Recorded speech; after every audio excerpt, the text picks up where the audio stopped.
بسم اللہ الرحمن الرحیم۔ ویلکم ٹو روحانی پرواز۔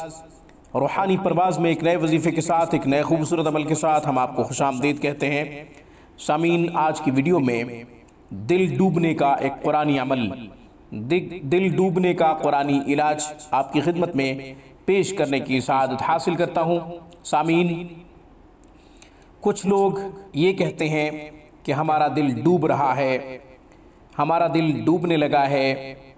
یہ بھی ایک کیفیت ہوتی ہے، دل کے مریضوں کو محسوس ہوتی ہے، یا پھر کسی پریشانی کی وجہ سے، گھبراہٹ اور ٹینشن کی وجہ سے اس طرح کی کیفیت ہو جاتی ہے، تو اس کے لیے قرآنی عمل بہت ہی آسان ہے۔ سامعین، سورہ زمر کی آیت نمبر 53، آیت نمبر 53، اعوذ باللہ من الشیطان الرجیم، بسم اللہ الرحمن الرحیم، قل یا عبادی الذین اسرفوا علی انفسہم لا تقنطوا من رحمت اللہ ان اللہ یغفر الذنوب جميعا انہ هو الغفور الرحیم۔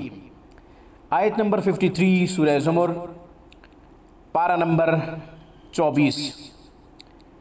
اس آیت مبارکہ کو 7 مرتبہ 11 مرتبہ پڑھ کے پانی پہ دم کر کے پانی بھی پی سکتے ہیں، اور اگر خود پڑھنے پر قدرت نہیں رکھتے تو کسی اور سے 7 مرتبہ یا 11 مرتبہ یہ آیت مبارکہ پڑھوا کر پانی پہ دم کروا لیں، پانی پی لیں۔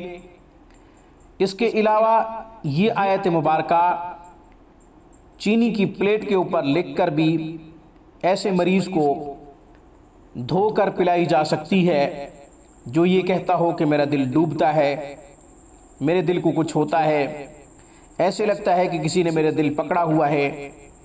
ایسے مریضوں کے لیے بڑی مفید ہے۔ تیسرا طریقہ یہ ہے کہ اس آیت مبارکہ کو کاغذ پہ لکھیں، بسم اللہ کے ساتھ کاغذ پہ لکھ کر تعویذ بنا کر مریض کو دے دیں۔ مریض تعویذ گلے میں ڈال لے اور اس طرح گلے میں ڈالے کہ تعویذ دل کے اوپر آ جائے، انشاءاللہ دل کی یہ کنڈیشن ختم ہو جائے گی۔ آج کی ویڈیو میں بس اتنا ہی۔ روحانی پرواز کو سبسکرائب کیجئے، ہماری تمام ویڈیوز کی اپڈیٹ حاصل کرنے کے لیے گھنٹی کے بٹن کو دبا دیجئے۔ السلام علیکم ورحمۃ اللہ وبرکاتہ۔